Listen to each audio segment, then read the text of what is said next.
Buenos días, señor ministro. En base a esto que acabamos de ver, la preocupación de el aumento del guandú y, por supuesto, la extensión del control de precio. Objetivamente, señor ministro, le damos la bienvenida y le pregunto, ¿cuál es el indicador en el que se basa para que nos pudiéramos realmente decir que esta medida de control de precio es efectiva? Bueno, muchísimas gracias por la oportunidad de estar presente aquí contigo en el día de hoy.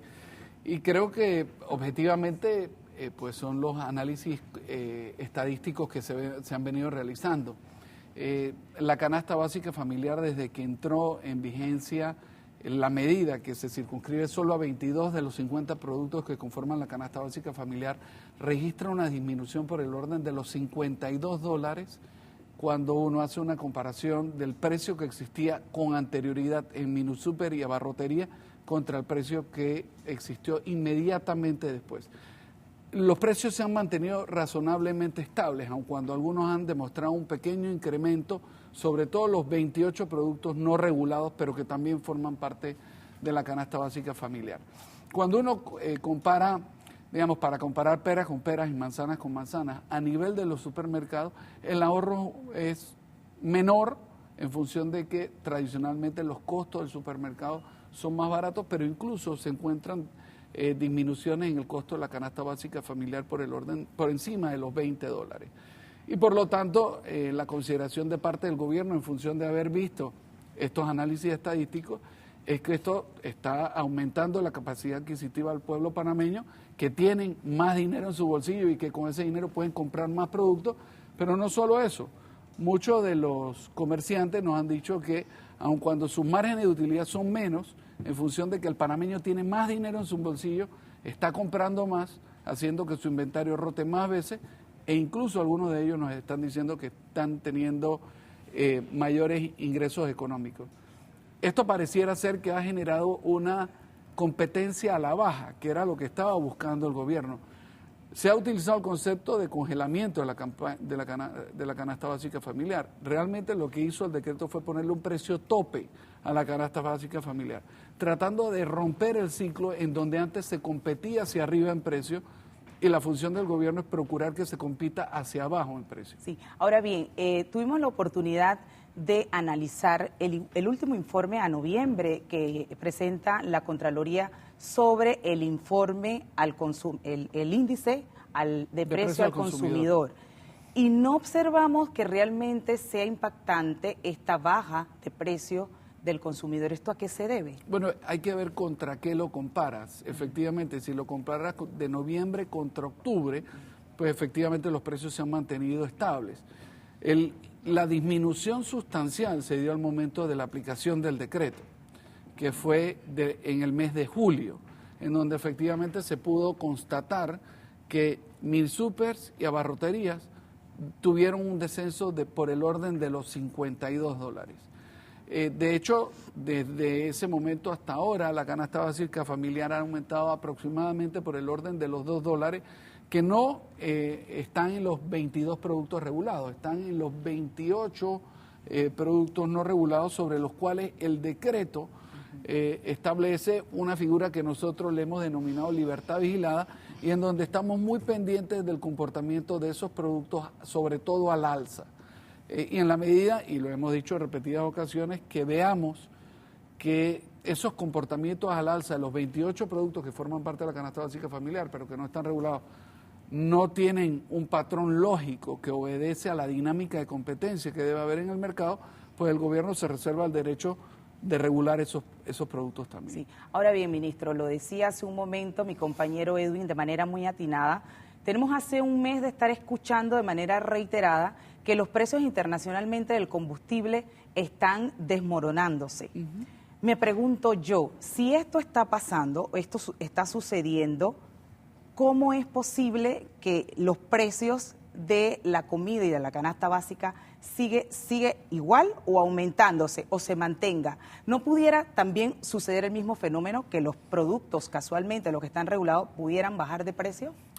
Lo que usted está mencionando, y tal vez lo menciona con certeza, es que tiene que haber una relación de causa y efecto. Si yo veo que un insumo transversal disminuye de precio, pues la lógica en el mercado, un ambiente de competencia, es que también tienda a reducirse el producto final. Con respecto a los regulados, pues ya hubo una reducción sustancial y el precio, nuevamente reitero, es tope. De hecho, hay comerciantes que están vendiendo esos productos por debajo del precio tope regulado. Y lo que nosotros anticiparíamos, dependiendo de las estructuras de mercado, es que se pudieran registrar algunas reducciones con respecto a eso.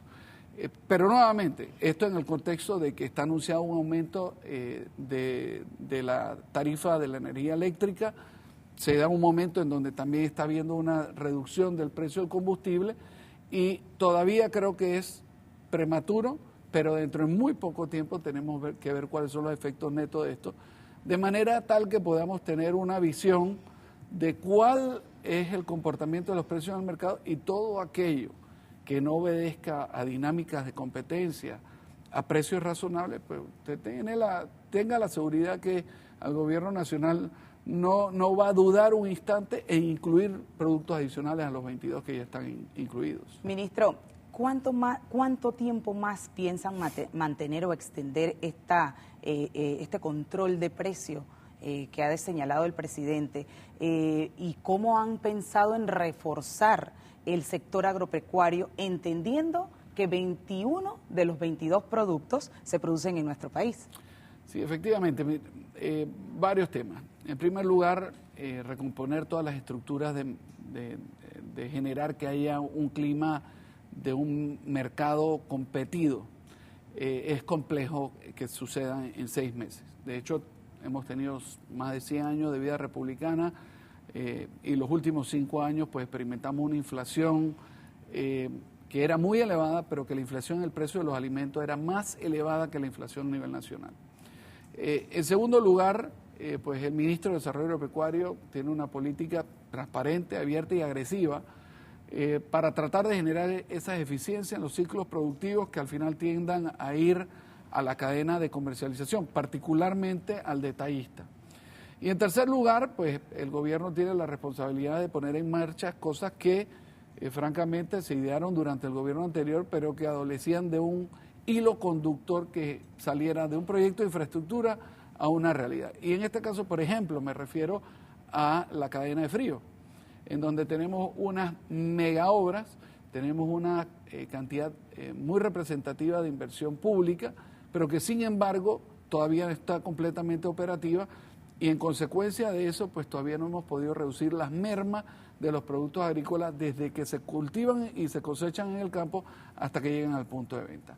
Una vez que todo este proceso, tanto de ayuda al sector agro para que incrementemos tanto la cantidad como la calidad de los cultivos y que en la medida en que generemos esas economías de escalas podamos a través de eso generar menores precios y mayor calidad del producto y que después el manejo post cosecha, particularmente cadena de frío, esté debidamente insertado dentro de la cadena de comercialización, creo que al gobierno nacional todavía le va a faltar un tiempo para ver si el sector privado encuentra que las condiciones de competencia garantizan que el pueblo panameño tenga más dinero en su bolsillo y tenga la posibilidad de adquirir más productos con menos dinero. En este momento lo que se sugiere, y en el día de hoy voy a firmar la nota en donde le solicitamos la opinión no vinculante al director de Acodeco, paso previo que se tiene que dar para que después el Ejecutivo tome la determinación de extender por un periodo de 6 meses el precio tope de los 22 productos que en este momento se encuentran regulados.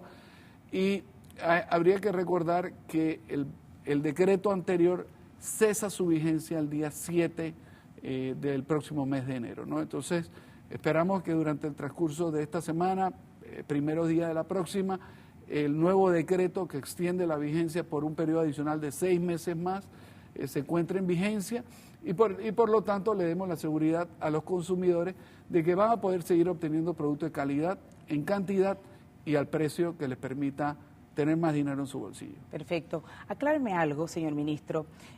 Tengo entendido que los comerciantes tenían la obligación de ofrecer al menos una marca sujeta al control de estos precios regulados. Eso quiere decir que tantas marcas puedan, ellos podían igual ofrecer. ¿Esto no sería como más bien especular? No, a ver, ¿Caer en especulación? Le comento el tema. El nivel de cumplimiento en materia de regulación de precio, de precio tope de la canasta básica es del 89%. Es muy difícil pensar en cualquier tema del quehacer humano que pueda seguir aumentando el nivel de cumplimiento de los agentes económicos en el mercado. La regulación lo que establece es una regulación de dos vías. La primera, que el agente económico tiene la obligación de tener al menos un producto al precio tope regulado. Y los demás productos tienen la obligación de tener un margen de comercialización no mayor de, y aquí se divide, si el tema no tiene cadena de frío, del 10%. O sea que si el establecimiento compra un producto en $1, lo máximo que él puede poner ese producto a la venta es 1,10. Y en aquellos productos que tengan cadena de frío, pues el margen de comercialización es de 15%. Lo que quiere decir es que si ese mismo producto, que sí tiene refrigeración, lo adquiere en $1, pues tiene la obligación de venderlo en no más de $1,15. ¿Y quién controla precisamente, quién toma el control de estos productos que son sujetos a estar regulados? ¿Quién lleva ese control? A ver si no están vencidos, si realmente están con el precio controlado.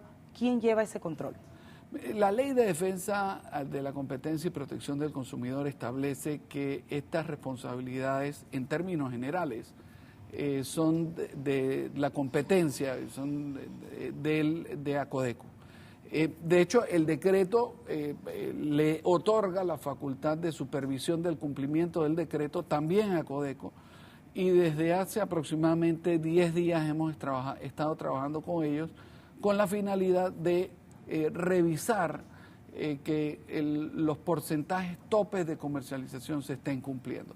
Se había puesto mucho énfasis durante los primeros meses en ese producto escudo que nosotros hemos llamado, que es la obligación de que haya un solo producto al menos que tenga el precio tope regulado, pero el resto de los productos de ese mismo envase pues están regulados por el margen. En ese sentido, pues en los últimos 10 días ACODECO ha estado poniendo mucha atención en el tema. Por supuesto, son temas complejos porque los agentes económicos en ocasiones no tienen consolidada su facturación o la factura de compra en el mismo punto en donde venden, y ACODECO ha estado trabajando de manera tal en que se le otorga un plazo de 5 días para traer la factura de manera tal que puedan constatar que efectivamente están cumpliendo con el decreto. Por el momento, la sensación que tenemos en el gobierno es que la efectividad del decreto ha sido positiva, se ha logrado reducir de manera sustancial el precio de los alimentos y nuevamente el consumidor hoy tiene más dinero que lo que tenía hace 6 meses en su bolsillo. Mire, antes de salirme de ese tema y aprovechando su presencia aquí, me gustaría saber, porque precisamente usted trae a colación lo del decreto y observo que allí tanto los productores como los empresarios tienen la facultad de solicitar que se reduzca el tope de los precios. Sin embargo, no observo que yo, consumidora, pueda tener o tenga esa misma posibilidad. ¿Se ha pensado esto como una opción? Bueno, lo que tenemos en este momento es que el decreto, la ingeniería del decreto se construyó sobre la premisa fundamental de que el decreto lo que no podría hacer es generar escasez, porque no hay producto más caro que aquel que no se cuenta en el anaquel. Entonces, muy consciente de eso, generamos las salvaguardias, las válvulas de escape, de que si había algún agente económico que sintiera que ese precio al que el gobierno nacional le había puesto un precio tope regulado no le permitiría comercializar su producto, nosotros queríamos tener la posibilidad de interactuar con el agente económico de manera oportuna. Varios distinguidos representantes del sector empresarial han salido a la palestra indicando pues de que el control de precios está generando unas mermas económicas en el sector empresarial. Yo le puedo decir que al día de hoy, después de haber logrado más de $52 de reducción, todavía no hemos recibido ninguna nota de un agente económico solicitándonos la revisión de ese precio tope. Ministro, dígale a la ciudadanía, explíquele, antes de pasarme a otro tema, cómo esos $58 realmente se ven reflejados en su bolsillo. Bueno, es una fórmula compleja, porque lo que establece,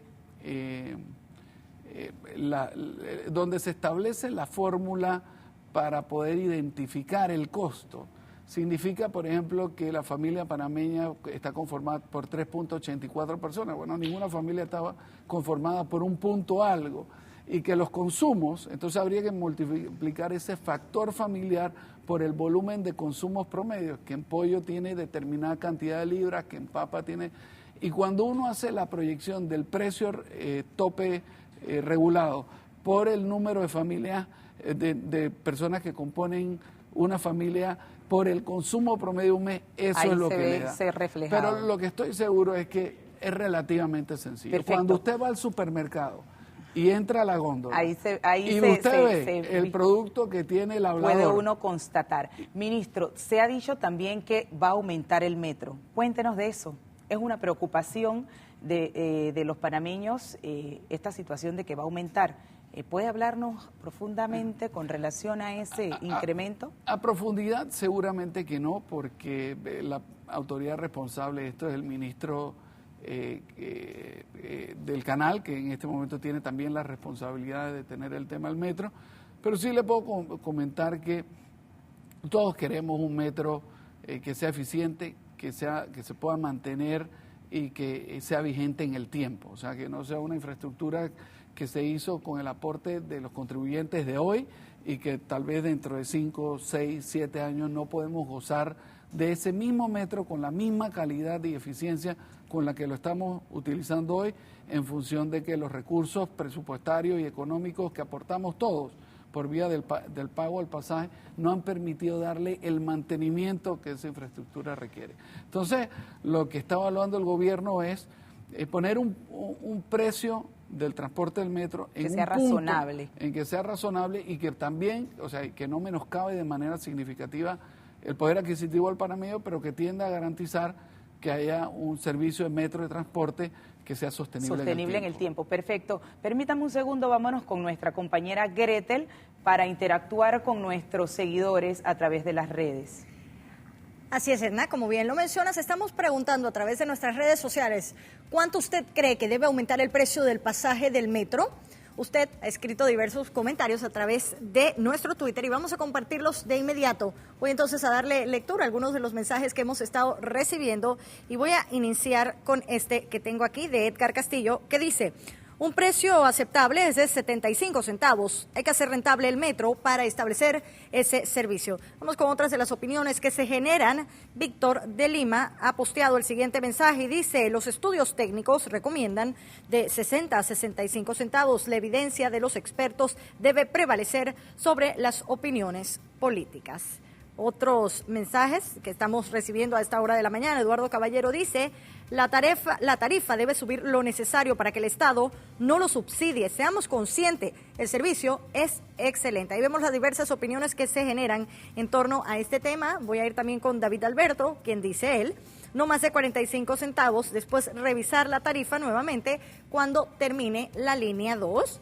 Voy también por acá con Francisco Gulibot, quien plantea lo siguiente: hay que entender que esta es una obra que requiere mantenimiento. A mi juicio se podría pagar hasta 1.50 de ida y vuelta. Ahí tiene algunos de los comentarios que hemos estado recibiendo a través de nuestras redes sociales. Usted continúe escribiendo a nuestro Twitter, @TVN Noticias. Vamos entonces a continuar con la entrevista, Edna. Gracias.